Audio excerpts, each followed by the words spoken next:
Que Deus esteja conosco, amados irmãos em Cristo, amigos do canal da Obediência e simpatizantes da Igreja Cristã Primitiva.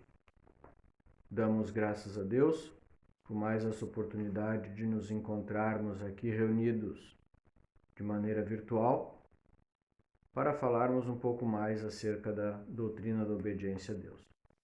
E hoje, em especial, para falarmos acerca dessa data tão importante para nós, que é o 17 de agosto.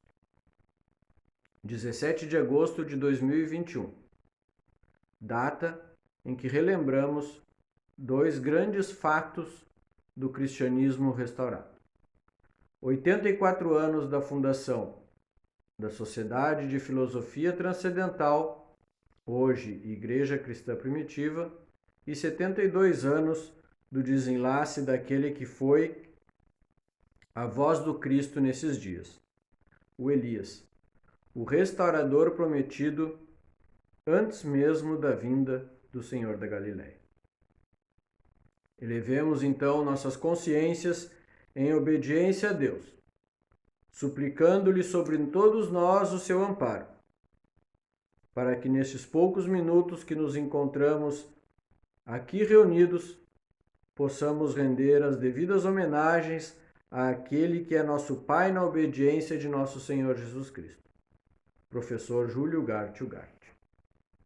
Porque mais que uma sombra física, foi ele, o vaso escolhido para a honra de Deus Pai, e nesses dias nos ensinou, com sabedoria e autoridade, aquela doutrina que fora ensinada pela primeira vez no mundo por nosso Senhor Jesus Cristo.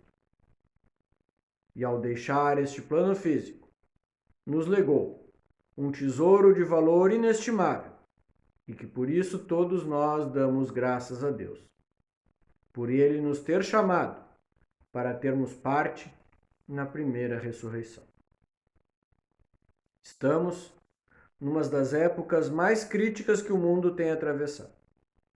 Não obstante o trabalho perseverante das sociedades espiritualistas em favor da paz e da confraternização universal, não conseguiram impedir as guerras e as revoluções.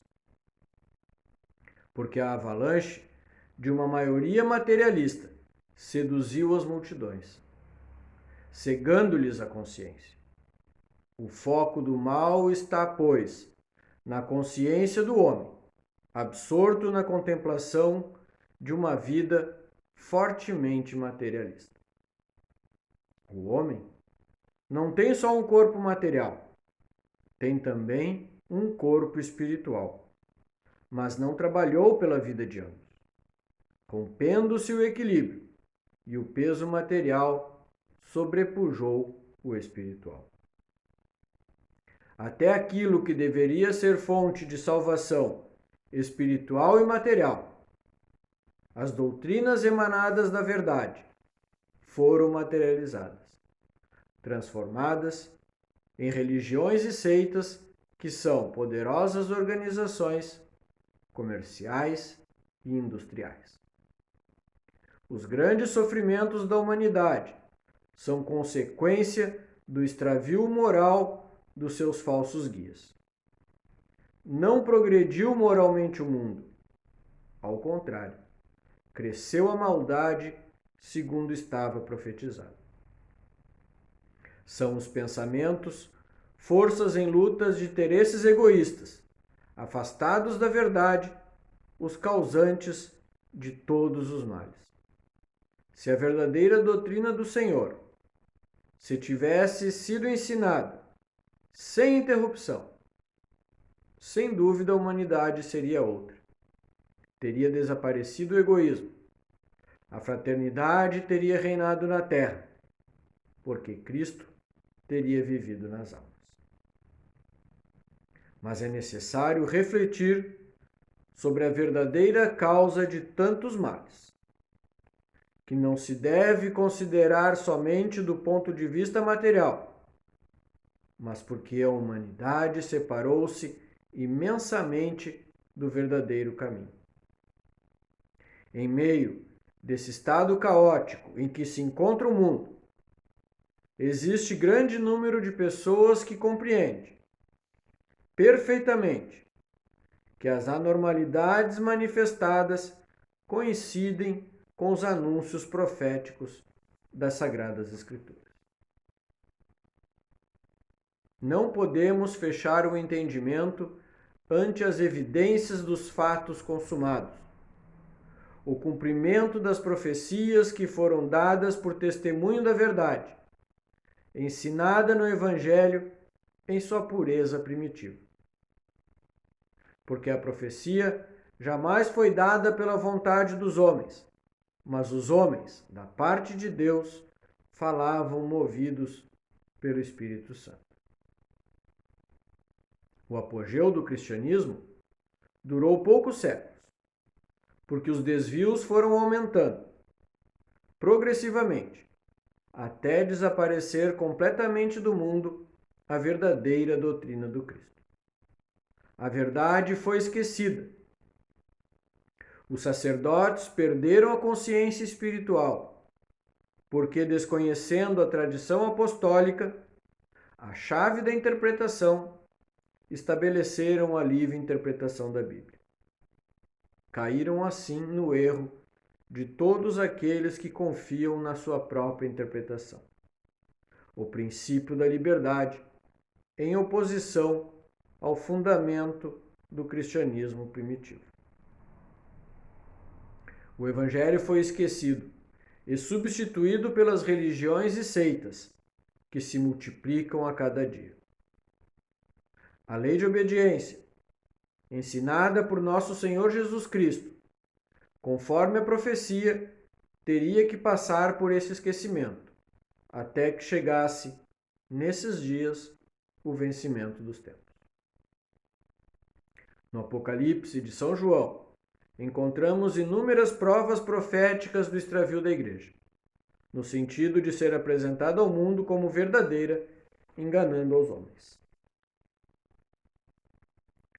O movimento espiritualista dos últimos tempos é a consequência de uma época em que a humanidade vem se esforçando para vencer os obstáculos, a miúdo, apresentados na luta travada entre o bem e o mal. Isto é o aspecto exterior de uma luta interna espiritual.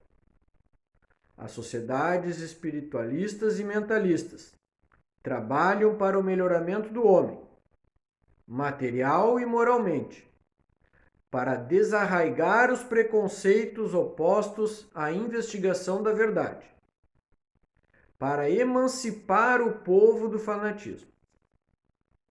Seus núcleos disseminados em toda a terra têm procurado melhor situação espiritual, levando, se não a verdade, preparando sem consciência de seus altos fins, o ambiente espiritual para empreender o ressurgimento mais grandioso que o futuro depara ao mundo.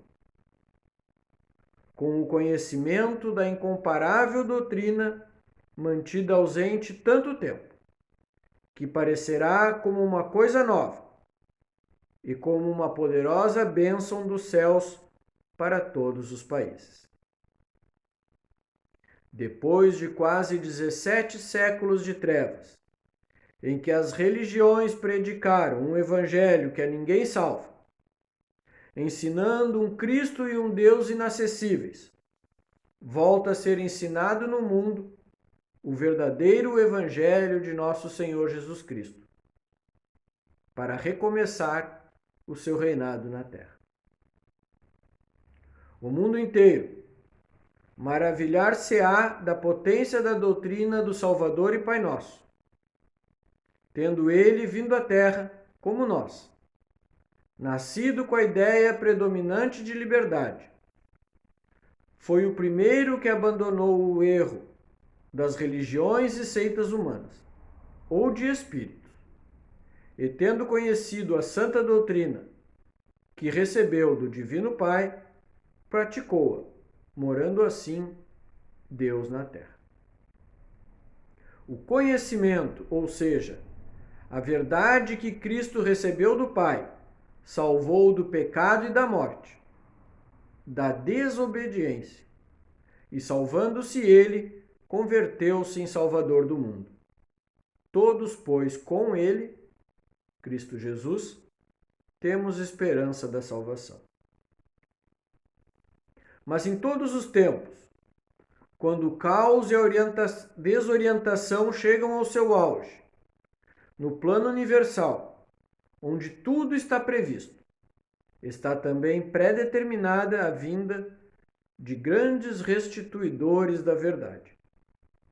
Fato que acontece na atualidade, em que fracassaram todas as religiões, todos os métodos e todos os sistemas, e, consequentemente, impõe-se uma reforma. Quando a humanidade cai em fundos abismos de materialidade, é quando mais se manifestou em todos os tempos a misericórdia divina. É chegado o tempo de novamente ser ensinada no mundo a verdadeira doutrina de nosso Senhor Jesus Cristo, o maior dos enviados divinos, antes do fim do mundo, tempo em que o mistério da vontade de Deus será manifestado. É a unificação com Deus, o conhecimento de Deus profetizado no Apocalipse de São João, o mistério do Cristo, que será conhecido na terra, anunciado para estes tempos pelo profeta Daniel, mais de 6 séculos antes da vinda do Redentor. O professor Ugarte pregou a verdade nesses tempos. Foi mestre verdadeiro, ensinou com sabedoria e poder a ciência de Deus. Foi o Verbo divino ensinando aos homens o mistério da vontade de Deus.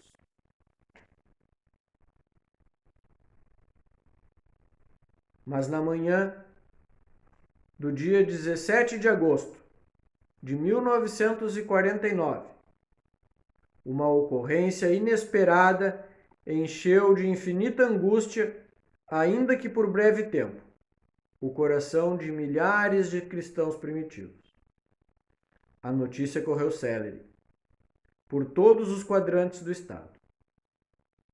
O professor Ugarte não mais estava neste plano físico.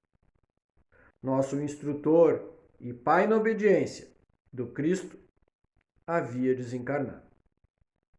Milhares de bocas proferiram o seu nome amado, e milhares de olhos derramaram lágrimas de saudade, vencidos, ainda que transitoriamente, pela identificação com o mundo físico, diante da irrealidade da morte. 17 de agosto assinalou este fato histórico, fato que fundiu, na mesma data, os dois grandes acontecimentos da cristandade renascente: a fundação da Igreja Cristã Primitiva e o desenlace do seu fundador, o princípio e o fim da divina missão do professor Júlio Ugarte Ugarte aqui na Terra. O seu corpo, embalsamado em Palmeira das Missões, foi transportado para esta capital na tarde de 21 de agosto de 1949. No dia seguinte, às 10 horas, depois das cerimônias fúnebres, realizadas no Templo São Paulo e oficializadas pelo então primeiro vice-presidente, o irmão Manuel Anes da Silva Sobrinho, o seu corpo foi transportado para o cemitério evangélico nesta capital e dado a sepultura no terreno doado para este fim pela comunidade luterana. Agora, meus irmãos, amigos do canal da Obediência e simpatizantes da Igreja Cristã Primitiva, se queremos realmente homenagear aquele que nos trouxe a única verdade que salva, façamos o que ele nos ensinou. Façamos a obediência. Abandonemos nossos conceitos e preconceitos pessoais e, como meninos inocentes e puros de coração, peçamos ao Pai que nos revele qual é a sua boa, perfeita e agradável vontade. Peçamos ao Pai poder para praticar sua doutrina e que nos prepare para recebermos a sua santa manifestação espiritual. E neste momento em que temos nossas consciências elevadas ao Senhor da Glória, suplico ao nosso Pai, Deus Todo-Poderoso, que nos conserve no seu amor e que nos perdoe de todas as nossas imperfeições, colocando sobre toda a sua igreja o seu manto de proteção. Que Deus esteja conosco, nos amparando, nos orientando e nos iluminando. E a Ele, Cristo Jesus, seja dada a glória hoje e no dia da eternidade. Que assim seja. Amém.